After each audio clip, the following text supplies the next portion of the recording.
Now, I just want to ask you about Valproate again and their rationale. I have to say as well, the questions, and Cahir, look, we only got the answers to the questions this morning that we had submitted, which make things very difficult, because in terms then of checking back the accuracy of the answers that we're getting, it makes it difficult. If we could have the answers even a couple of days before the committee, it would be really helpful with our engagement with the people who are most impacted by the questions that we're asking.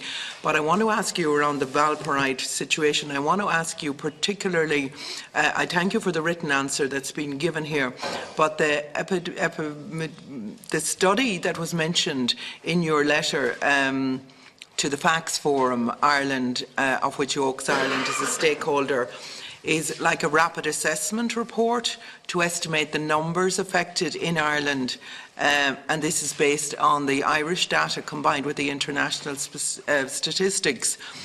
What I'm concerned about is that it won't address any of the historical issues, just kind of the effectiveness of the risk minimisation. And this is why I think it's really important that we have a proper independent inquiry into this. There are an awful lot of questions still outstanding, Minister, and I see what you're trying to do in terms of, you know, looking at the different elements of this. But the fact is that we need to know who knew, who knew at what time the impact that Valproate would have on pregnant women and on the children that they were going to give birth to. It was the Minister for Health in 1975 and the IMB, the Irish Medicines Board, now HPRA, who licensed it. And why for years were they telling us that it was licensed in 1983? So there's just an awful lot of to be cleared up there, and I feel it can't be cleared up without an inquiry.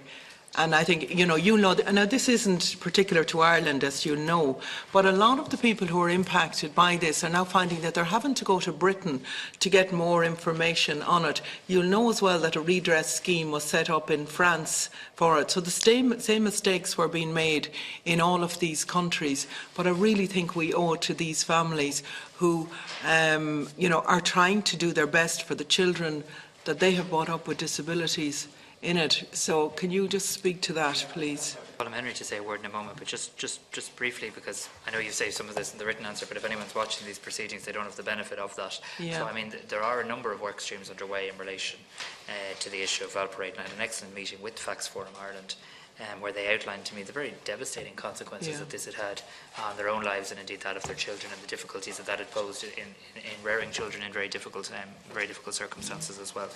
So we have, obviously, firstly, in terms of protection now, we have the Health Products Regulatory Authority has done a huge body of work in terms of reviewing the information provided. Yeah, that's off the table. I do welcome that very much. That was so I do think that's good in terms of patient leaflets. It took a lot of work, I think you're right, and that's good, and I know that's been shared with representatives of Facts Forum. We have the Valproate Response Project, which is looking at proposals for the study of the numbers affected by facts, which is the point you're referencing, and the development of the existing Irish Epilepsy and Pregnancy Register.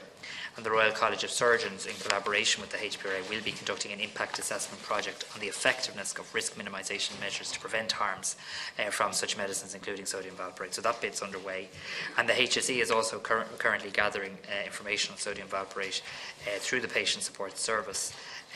One of the issues I want to try and do, and I did give a commitment to Facts Forum when I met them, was that they would have a contact point within the health service for the many and disparate needs of some of their children, because they did talk to me about how they felt being bounced from Billy to Jack, to use a colloquial phrase, in terms of trying to identify the services. And I know there's work going on with the Children's Hospital Group in that regard. To be clear, I hadn't ruled out an independent inquiry as other countries have done, but I remain to be convinced it's the best way to get them the information that they rightly need and that they deserve. So what I did want to do was get all of these work streams to report first and then make that decision. But before you come back in, can I maybe just ask Dr. Henry to bring us up to date from his perspective? Thank you, Deputy, for your very apt question.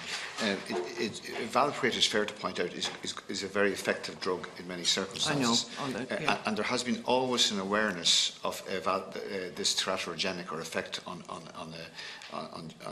in utero. But what's happened in recent years has been a growing awareness, not just in terms of the impact of the drug, but the frequency with which children can be affected. So our priority as the information became more available to us through Europe and through other healthcare systems was to address the immediate safety need of making sure that all women of childbearing age were made aware of the risk of this drug. And equally, we wanted to be sure that nobody stopped the drug abruptly, because that could lead to harm in itself to people who, for example, had well-controlled epilepsy.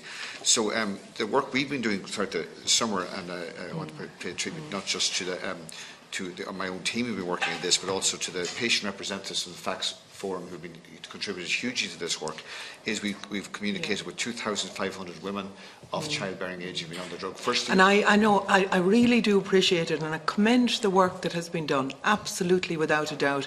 And the organisations that have worked with you to do this, I commend it. But I do think there is, we need to know what happened, why did it happen, and why was it let continue, and who knew. And we need a redress system in place similar to what's in place in France. And I know the good things, but I'm just really conscious of the time, because I have a couple of other questions that have been done. I can't answer the question with inquiry, but I can say that, as with other anticonvulsant medication, there always was an awareness, or a change with increasing evidence over the years, was the impact and frequency that this drug had in terms of its effect on children. Okay, but there wasn't an awareness of the patient, of the woman who was taking the drug. There wasn't an awareness, and that's the problem. So where was the awareness, and why wasn't the awareness put on the packages so that the woman could make the decision, or her GP could make the decision, or maybe her GP knew? I don't know. And it's those kind of things that we need to find out. So I would ask you, I am glad, Minister, that you haven't ruled out an inquiry into it, but I would ask that we take the learning from France and Britain as well, and that we get this cleared up, and that we get full accountability for what happened. I think it's the least that we owe to these families.